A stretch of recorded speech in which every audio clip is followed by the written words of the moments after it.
name is Mary Myers and I'm with the PA group. Today we're going to go over creating an assembly order in Dynamics 365 Business Central. So first what we'll start by doing is in the search bar here, we'll type in assembly orders, this list, we'll go to here. And we see a current list of assembly orders. We will create new and go to number. We have an assembly order already set up here, or a format. Then we will select the item number.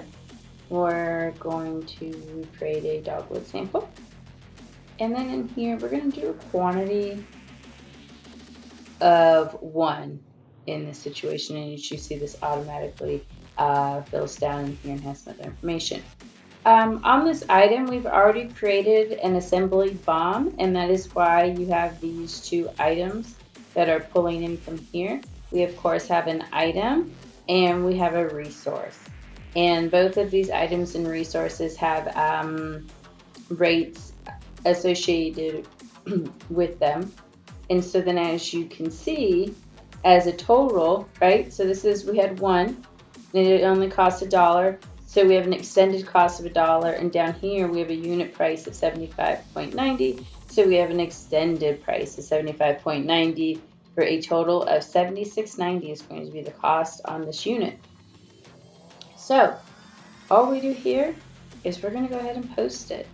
Do you want to post this order? Yes. So we can see that went ahead and posted. And if you want to take a look, you can go over here to items. And if we go in this dogwood sample, you see right here, we've got the one item at a unit cost of $76.90 that we just went ahead and created the assembly for.